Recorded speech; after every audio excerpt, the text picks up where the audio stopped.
победителя, лучшего определите. И в подарок ему конфеты вручите.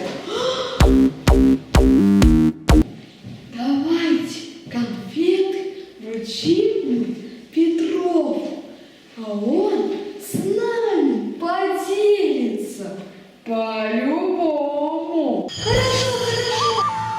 Ребята в жюри мне выбирали, значит, ребята мне доверяли, знали, себе не возьму я чужого. Голосую за Таню, а не за Петрова.